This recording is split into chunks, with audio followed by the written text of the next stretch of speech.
नमस्कार, आप देख रहे हैं इलेक्शन कैफ़े। मैं अश्विनी कुमार। आज के खास मेहमान गौरी जी। गौरी जी, आपका बहुत बहुत स्वागत है।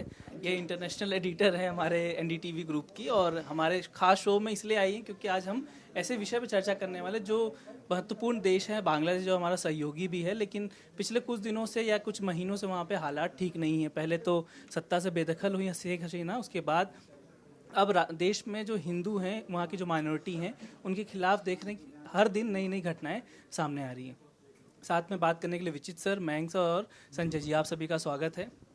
सबसे पहला सवाल आपसे, क्योंकि हमको जब ये स्क्रीन पे दिख रहा है, ये दिख रहा है कि हिंदू वहाँ पे खतरे में है, साफ साफ देखने को मिल रहा है। इसके पीछे क्या कुछ ऐसा जो हम लोग नहीं देख पा रहे, यहाँ से इंडियन मीडिया, खासकर इंडियन लोग नहीं देख पा रहे हैं, या हमको सिर्फ उतना ही दिखाया जा रहा है कि वहाँ सच में हिंदू खतरे में है? देखिए, सिर्फ हिंदू ही नहीं, काफ़ी जितने भी अल्पसंख्यक वहाँ पे समूह हैं वो इस वक्त वाकई खतरे में हैं। और उसका कारण ये है कि एक्सट्रीम आइडियोलॉजी के लोग जो हैं अब वो काफ़ी पावरफुल हो गए हैं। वो भले ही यूनिस सरकार के अंदर ना हो, लेकिन वो यूनिस सरकार को इन्फ्लुएंस कर रहे हैं आज की तारीख में। और इस वजह से जो एक्सट्रीमिस्ट इस्लामिस्ट आइडियोलॉजी है उस पर ज़्यादा ध्यान दिया जा रहा है इस वक्त। इस वजह से जितनी भी अल्पसंख्यक हैं, सिर्फ हिंदू ही नहीं, चाहे वो अहमदिया हों या क्रिश्चियंस भी हैं वहाँ पे, एक वो भी एक स्मॉल माइनॉरिटी है, बुद्धिस्ट भी हैं एक बहुत स्मॉल माइनॉरिटी में, वो सारे लोग इस वक्त, वो सारे ऑर्गेनाइजेशंस और ग्रुप्स जो हैं इस वक्त वाकई इस वक्त थोड़ा सा उनको, इनफैक्ट थोड़ा क्या, काफ़ी ज़्यादा थ्रेट है इस वक्त उनको। तो लगभग 18-19 करोड़ जनसंख्या है, और वहाँ पर 17 करोड़ जनसंख्या है बांग्लादेश टोटल। 92% उसमें मुस्लिम्स हैं। हिंदूज भी हैं, मतलब 18%, 7% हमारे हिंदूज हैं। सवाल ये कि इतना बड़ा ग्रुप होने के बावजूद, और एक इंडिया जो पार्टनर, जो कहा जाए कि जन्म जन्म करने वाला ही देश रहा है, बांग्लादेश को जन्म देने वाला देश एक तरीके से कहा जाए, उसके नागरिकों के, मतलब हमारे हिंदू जो धर्म के लोग हैं वहाँ, उनके साथ ऐसा होना क्या चिंताजनक है? वैश्विक स्तर पे भी भारत सरकार अपने लेवल पे कदम उठा रही, खासकर आरएसएस भी बहुत दबाव डला रहा है, लेकिन क्या वो इतना असरदायक है कि कोई काम वहाँ पे आपको दिख रहा है ग्राउंड पे होगा हिंदुओं के लिए? देखिए, एक समस्या है, ये बांग्लादेश भारत से सटा हुआ है, और भारत के साथ जैसा गौरी बता रही थी, हमारे संबंध बहुत अच्छे थे। अभी तक तो शेख हसीना के साथ, अभी शेख हसीना यहीं पे है। बांग्लादेश क्रिएशन में भारत का बहुत महत्वपूर्ण योगदान है। उसको इस पर्सपेक्टिव में समझिए कि बांग्लादेश का निर्माण उनका पाकिस्तान के अगेंस्ट जो एंग्स्ट था, जो एंगर था, और वहाँ के लोगों का विद्रोह था, और भारत ने मतलब तमाम कारणों से उसमें सहयोग किया, वो एक अलग बात है। उसके बाद वहाँ हिंदू बसे हुए थे, जैसे पाकिस्तान में भी थे और यहाँ भी थे, यहाँ कुछ ज़्यादा थे, आपका इधर से ज़्यादा सटा हुआ है, वो लोग थे। अब वहाँ एक सो कॉल्ड सत्ता, मतलब लोगों के बीच से एक कोई आंदोलन निकला, लोगों के बीच से कितना आंदोलन निकला हुआ और कितना क्रिएटेड है, क्योंकि जो हम so called quote and quote deep state बात सुनते हैं या कहते हैं, वो कोई मतलब काल्पनिक 5 लोगों की उड़ाई हुई नहीं है। क्योंकि अभी जो यूएस में सरकार आ रही, उसके अंदर भी डीप स्टेट की चर्चा हो रही। पर्टिकुलरली मतलब देखेंगे, कश पटेल जो उसके एफबीआई के डायरेक्टर नियुक्त हो रहे हैं, उन्होंने इस पर काफ़ी लंबा व्याख्यान दिया है, तो वो एक सच्चाई है। उसके बाद यूनुस साहब मतलब इतने महान भारत में बना दिए गए थे। जब उनको नोबेल प्राइज़ मिला था, मनमोहन सिंह ने इतने, मतलब उस सरकार ने सजदा पावोस उनके शान में फ़खरे पढ़ के हैरान कर दिए। देश भर में उनको ऐसा मतलब सम्मान मिला था जैसे भारत के किसी व्यक्ति को सम्मान मिल गया हो। अमेठी भी गए थे वैसे, मतलब लोगों को समझाने, राहुल जी मेरे ख्याल में लेकर के गए थे, अगर मेरी याददाश्त दुरुस्त है तो। मतलब इतने सम्मानजनक व्यक्ति आ रहे हैं चीफ एडवाइज़र होकर के, या तो वो स्वयं इसमें लिप्त हैं या उनका कोई कंट्रोल नहीं है, he is just a puppet. दूसरी चीज़ है कि आप यहाँ भी, हमारे देश में, दुनिया भर में क्या हो रहा है वो तो अलग बात है, हमारे देश में हमास, पैलेस्टाइन, दुनिया जहान, लेबनान, सीरिया, सबको लेकर के झंडे ऊंचे उठते हैं तमाम संस्थानों में। तमाम लोग जो सेलिब्रिटी सो कॉल्ड हैं, लेफ्ट लिबरल हैं, वो झंडे ले लेकर के खड़े हो जाते हैं। बांग्लादेश से के लिए एक आवाज़ नहीं है। कांग्रेस का जो उनका स्टेटमेंट आया है उसमें हिंदू वर्ड नहीं है। गौरी बता रही थी, बुद्धिस्ट भी हैं, बाकी हैं, वो सारे मतलब जो हिंदुस्तान में हिंदू या हिंदू धर्म के साथ अलाइंड आप जिनको मानते हैं वही लोग हैं, राइट। तो आपका यहाँ का मतलब तमाम हिंदू वर्ड बोलने से या इस्लामिक वर्ड बोलने से जो सच्चाई है वो है ना, तो वहाँ एक इस्लामिक रेडिकलिस्ट कब्जा हो गया, इस्लामिसिस्ट, जो कहा जाता है वो किसी काफिर को देखना नहीं चाहते, उनको ख़त्म कर देना है किसी भी तरह से। आप बताइए, उनकी जो पैरवी कर रहा है वकील, उस वकील को मतलब लिंच कर दिया जाता है और उसके बाद कोई हिम्मत नहीं करता है वकील खड़े होने की, और इसके लिए दुनिया भर में शांति है। मतलब जो क्या वो अमेरिकन जो फलाने का और दुनिया का ढिमकाने का, हमारे यहाँ के सारे मुझे बहुत खुशी होगी कि ये जो लोग कह रहे हैं ना बांग्लादेश पे चर्चा हो, कि संसद में चर्चा हो, ताकि हम लोग भी देख पाए कि कौन कहाँ पे स्टैंड करता है। लेकिन उससे ज़्यादा ज़रूरी है कि हमारे लिए जितना बड़ा कंसर्न का चीज़ है, एक आपका अस्थिर देश पाकिस्तान इस साइड में और अब बांग्लादेश दूसरी साइड में, तो इंडिया के लिए एक कंसर्न वो जिसको माइनॉरिटी कहते हैं, हिंदू कहते हैं, उसका है। और दूसरा कंसर्न मतलब दो अनस्टेबल स्टेट का, एक का दाहिने एक का बाएं, और यहाँ भी वही ग्रुप है जो मतलब जो आतंकवाद का ग्रुप था। अब प्रॉब्लम ये है, आयरनी ये है कि जिसके अगेंस्ट इस्कॉन के अगेंस्ट टारगेट हो रहा है। अरे इस्कॉन वाले तो सभी जगह भजन कीर्तन खाना खिलाना, ये वो लोग हैं जो बांग्लादेश के क्रिएशन पे चंदा दुनिया भर से इकट्ठा करके उनको खाना खिला रहे थे महीनों महीनों, उनके लिए घर कैसे बने उसके लिए मुहैया कर रहे थे। अब हालत ये है तो कौन बोलेगा? ये अच्छा कि आप ये चर्चा आज कर रहे हैं, क्योंकि वहाँ मतलब क्या है, कौन मालिक है, कौन मुख्तार है, कौन मुखिया है, वो पुलिस तंत्र और भीड़ तंत्र दोनों मिल करके ये कर रहे हैं। तो इसलिए मैं थोड़ा मतलब उस आवेश में हूँ कि वो हो क्या रहा है, और हम भी इंटरवीन मतलब बहुत सारे पैमाने में कहना आसान होता है, सीधा इंटरवेंशन करना मुश्किल होता है, क्योंकि आफ्टर ऑल उनकी अपनी सोवरेंटी है।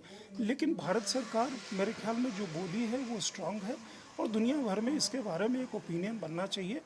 और मैं देखना चाहूँगा आने वाले समय में कि वो जो तमाम तथाकथित प्लेकार्ड वाली जनता है वो क्या करती है, उनका कभी उठेगा इस पे ये मुंह खुलेगा, कुछ सोशल मीडिया पे लिखेंगे, कोई प्लेकार्ड उठेगा? गौरी, आपको लगता है कि जो बाकी बाकी जो देश हैं, जो लोग हैं, वो इस विषय पे भारत के साथ आएंगे? क्योंकि अभी किसी को समर्थन खास मिलता हुआ दिख नहीं रहा है, क्योंकि हिंदू जो कहा जाए तो कहा जाए कि विश्व में सबसे बड़े डोमिनेंस एक में से एक है, मतलब जो समूह है हिंदू का, उसके बावजूद भी जिस तरह के सपोर्ट मिलना चाहिए उस तरह का दिख नहीं रहा है। लेकिन अगर कोई मुस्लिम होता है या बाकी होता है तो हमारे इंडिया के अंदर ही बहुत सारे लोग मुखर होकर बोलते हैं, लेकिन आपको लग रहा है कि इस पे उतना सपोर्ट नहीं मिल रहा जितना दूसरे धर्म पे मिल सकता है? बिल्कुल। और मैं ये कहना चाहूँगी कि शायद मिलेगा भी नहीं, क्योंकि इस आप ग्लोबल ओपिनियन कहाँ से शेप करेंगे? ग्लोबल ओपिनियन शेप करने के लिए और कितने और कंट्रीज़ हैं जो हिंदू कॉज को आगे लेके जाएंगी? नहीं है कोई और कंट्री। और जैसा कि संजय जी बोल रहे थे, एक और मैं उसमें ऐड करना चाहूँगी बात, वो ये कि इस केस की अगर आप एक शॉकिंग फैक्ट ये है कि पिछले लॉयर को तो लिंच किया ही गया, बिना लॉयर के कौन सा केस चलता है? इंडिया ने अजमल कसाब को लॉयर दिया था। आप ये देखिए, हमने एक टेररिस्ट को लॉयर दिया था कि अगर हम रूल ऑफ लॉ फॉलो करते हैं, हम रूल ऑफ लॉ टेररिस्ट के लिए भी फॉलो करेंगे।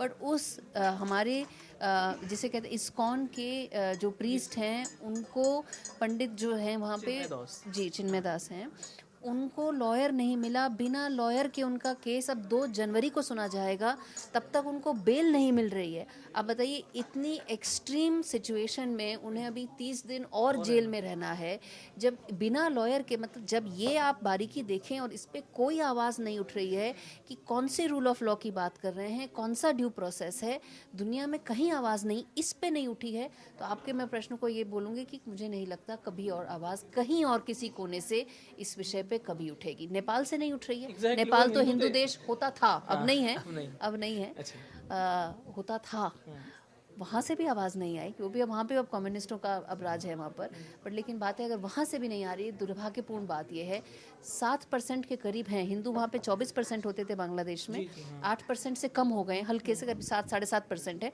बाकी आधे % में बाकी और अल्पसंख्यक समूह हैं। इतनी उनकी आबादी गिरी है पर फिर भी है वहाँ पे वो। और इस तरह का केस अगर आ रहा है ग्लोबल लाइमलाइट में, शेख हसीना उसके बारे में बोल रही है। कल हाँ, उन्होंने न्यूयॉर्क exactly. को की एक गैदरिंग को वर्चुअली एड्रेस किया और इसी केस को उठाया उन्होंने। इसका मतलब ये नहीं कि लोग जानते नहीं है इस बारे में, हाँ। सबको पता है क्या हो रहा है, पर लेकिन कोई कुछ बोलेगा नहीं। मुझे नहीं लगता इस पे कोई ग्लोबल ओपिनियन शेप होगा, क्योंकि ये हिंदुओं की बात हो रही है। इसमें पीड़ा मुझे नहीं लगता किसी और लोगों को लगेगी। और वो जो प्लेकार्ड एक्टिविस्ट की हाँ, जो उन्होंने ये बात बहुत की, बड़ी- हाँ, सही बात। उनके मुंह क्यों नहीं खुले और अभी तक उनकी क्यों नहीं संवेदना जगी है, वो तो वही बता पाएंगे। विचित सर, अभी रिसेंटली अगरतला में जो असिस्टेंट हाई कमीशन है बांग्लादेश का, उन्होंने एक बयान जारी किया। उन्होंने कहा कि पुलिस की मौजूदगी में प्रदर्शनकारी अंदर घुसे, उन्होंने तोड़फोड़ की, लेकिन पुलिस मूक दर्शक बनी रही और हम भारत सरकार से मांग करते हैं कि वो इस पर कार्रवाई करे। सवाल ये है कि अब उसमें कितनी सच्चाई है पता नहीं है। अगर तोड़फोड़ हुई भी होगी, वहाँ तो आप कत्लेआम हो रहा है, वहाँ तो आप एक पृष्ठ को जेल में डाल दे रहे हैं, उसको अधिकार नहीं कि वकील खड़ा करे, जो वकील उसको मारा जा रहा है। आए दिन हिंदुओं की जो अल्पसंख्यक वहाँ पे अत्याचार हो रहा है। भारत में होता है तो सारे देश आके मिल के बोलते हैं कि देखिए यहाँ पे एट्रोसिटीज़ हो रही है मुस्लिम्स के खिलाफ, यहाँ दबाया जा रहा है, लेकिन वहाँ हो रही है, वहाँ सब लोग चुप हैं। और बांग्लादेश हमको सिखा रहा है कि हम अपने उनके नागरिकों की रक्षा करें, उनके जिनेवा जो था उसकी सम्मान करें, उस संधि का सम्मान करें। वहाँ तो हमारे देश की जो मतलब उनके ही देश के हैं, लेकिन वो हिंदू, उनको तो मारा जा रहा है। इसीलिए ये ज़रूरी है सोच समझना कि लोकतंत्र किसी भी देश के लिए कितना ज़रूरी है। बांग्लादेश में लोकतंत्र नहीं है। जो लोग आज राज कर रहे हैं वो कोई डेमोक्रेटिक तरीके से नहीं आए हैं। एक चुनी हुई सरकार थी, उस सरकार में कमियां हो सकती थीं। उस सरकार को आप लोगों ने बलपूर्वक, कुछ लोगों के बल पर, सेना की सह पे, और उन सबसे बढ़कर इस दुनिया में जो सबसे पुराना लोकतंत्र बनता है उस अमेरिका के बाइडेन सरकार के सह पे, उस सरकार को गिराकर एक ऐसी अव्यवस्था वहाँ निर्मित की गई जिसका सबसे दुखद परिणाम आज वहाँ पर अल्पसंख्यकों को, जिसमें हिंदू चूँकि सबसे बड़ी संख्या में हैं, और उनके मारे जाने के, उनके हिंसा से पीड़ित होने की खबरें आ रही हैं, उन पर पड़ रहा है। ये तो एक बात हुई। और इसमें इसका समाधान क्या है? इसका समाधान ये है कि वहाँ पर चुनाव हो जल्द से जल्द। वो चुनाव यहाँ के प्ले कार्ड वाले नहीं कराएंगे। जो लोग ये सोचते हो कि प्ले कार्ड वालों के बोल देने से समस्या का हल हो जाएगा, वो भी सियासत कर रहे हैं। दुष्यंत कुमार का एक शेर है कि मसलहत आमेज होते हैं सियासत के कदम, तू न समझेगा सियासत तू अभी नादान है। मसलहत आमेज यानी धोखे से भरा हुआ है। राजनीति के कदम बड़े धोखे से भरे होते हैं, उसे हम नहीं समझेंगे, हम इसलिए कि हम अब लोग नादान हैं। लेकिन जो राजनीति करते हैं वो अच्छे से समझते हैं। ये प्ले कार्ड दिखाने का काम विपक्ष का या सड़क पर लोगों का नहीं है। एक देश का मामला है, उस देश में एक अल्पसंख्यक समुदाय पीड़ित है। वो अगर हिंदू न हो तो भी कायदे से ये सवाल सरकार के स्तर पे, दुनिया के फोरम पर उठाया जाना चाहिए। ये सवाल यहाँ पर कुछ लोग अगर हम कहें कि उठा भी देंगे, यहाँ जंतर मंतर पर या कहीं विरोध भी कर देंगे, उससे बहुत फर्क नहीं पड़ेगा। बांग्लादेश में जो एक गैर चुनी हुई या कहें कि बलपूर्वक जो एक ढीला ढाला सरकारी सिस्टम है, वो सिस्टम अगर हमारी सरकार इस बात को उठाए, संयुक्त राष्ट्र से लेकर के दुनिया के तमाम फोरम पर उठाए, तब ये बात सुनी जाएगी। इसीलिए ये ज़रूरी नहीं है कि यहाँ के दूसरे लोग जो क्या कर रहे हैं, ये ज़रूरी है कि यहाँ जो राजनीतिक दल हैं, खासकर जो सत्ता में है वो, और जो सबसे प्रमुख विपक्षी पार्टी हैं वो, और लोग बोल रहे हैं। ममता बनर्जी ने कहा कि वहाँ शांति सेना भेजी जाए। ये एक बहुत बड़ा स्टेप, बड़ा बयान है, और वहाँ पर बांग्लादेश में इस पर काफ़ी तिलमिलाहट हुई।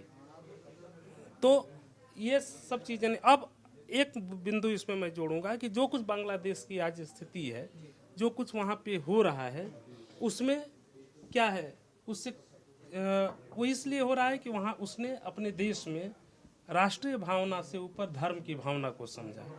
दुनिया में कोई भी देश अगर राष्ट्रीय भावना के ऊपर धर्म की भावना को तरजीह देगा तो उसका बांग्लादेश बनना उसकी नियति बन जाएगी, वो चाहे कोई भी देश हो। इसीलिए बड़ी बड़ी बातें करने की जरूरत नहीं है, उस पर अमल करने की जरूरत या उसके लिए कार्रवाई करने वाली जरूरत है। मयंक सर, अभी रिसेंटली 2-3 दिन पहले जो वहाँ के एक्स प्राइम मिनिस्टर के जो बेटे थे, जिन पर आरोप था कि शेख हसीना की रैली में साल 2008 का मामला है, उन्होंने 4-5 लोगों ने मिलकर बम फेंका था और मारने की हत्या की कोशिश थी, लेकिन उस मामले में उनको बरी कर दिया गया।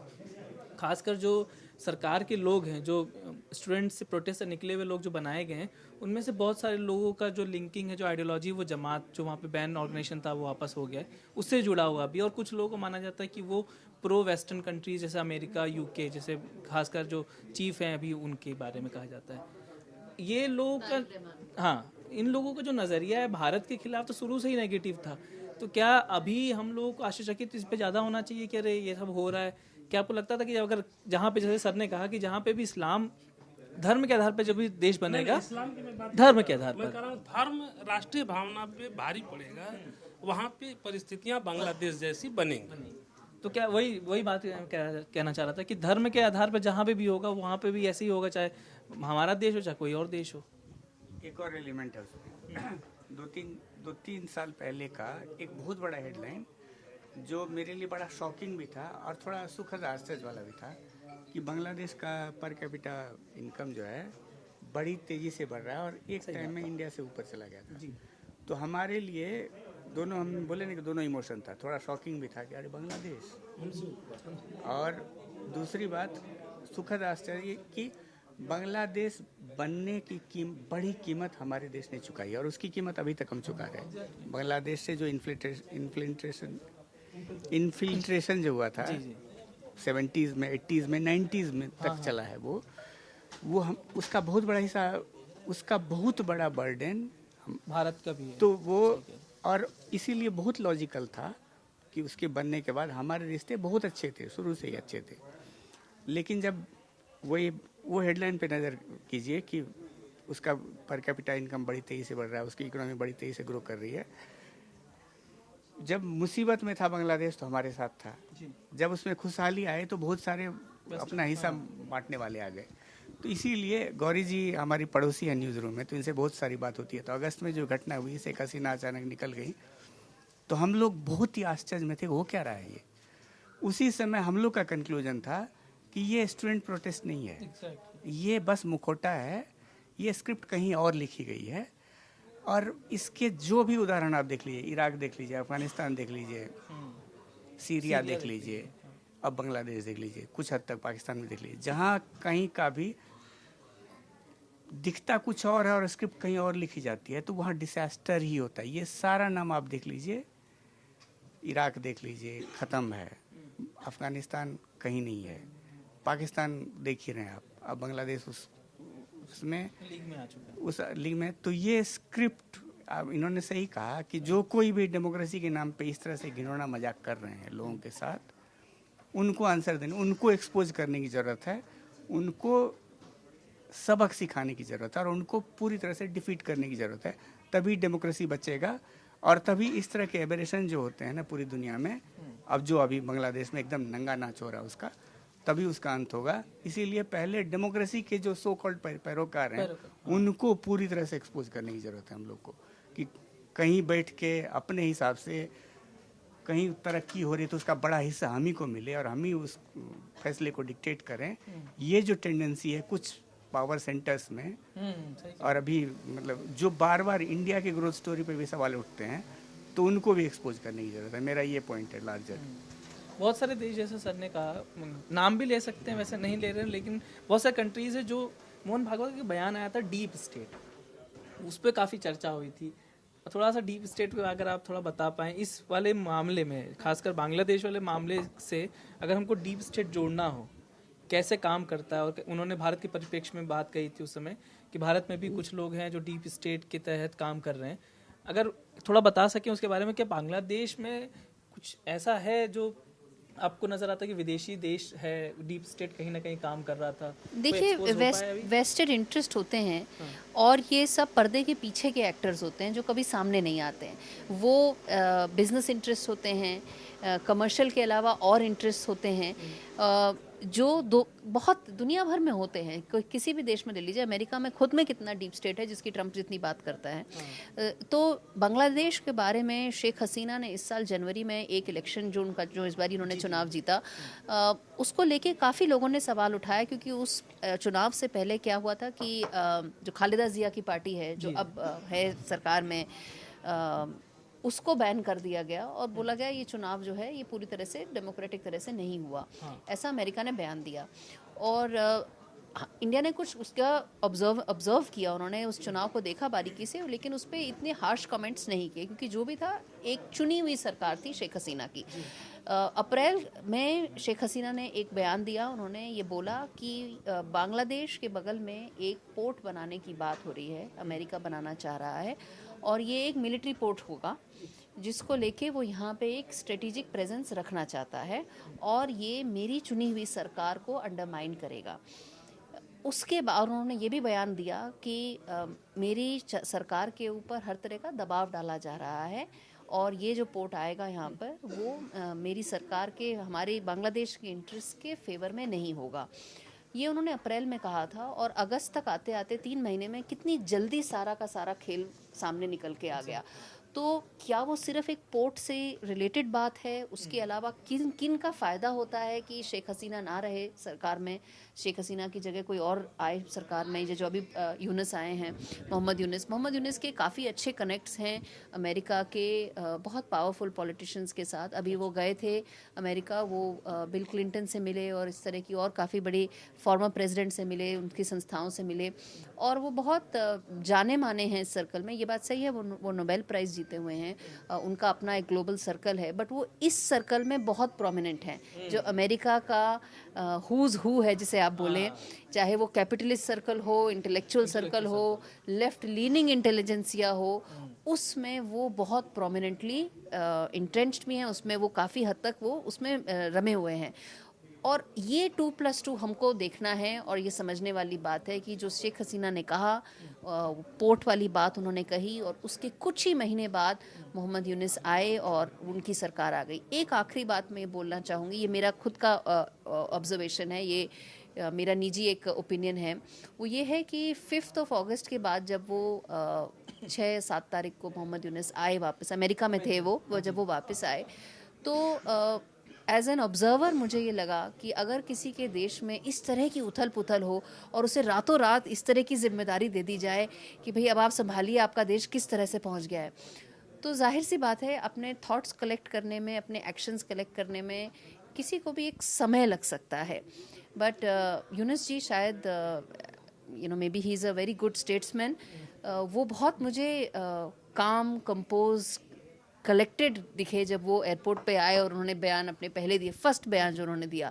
तो ये समझने वाली बात है कि इस तरह से उनका जो जिसे आप बिहेवियर बोले, ओपिनियन बोले, बॉडी लैंग्वेज बोले, वो सब क्या दर्शाता है। नेता ना होकर भी नेता जैसा बयान देना, इसका मतलब कि स्क्रिप्ट लिखी जा चुकी है।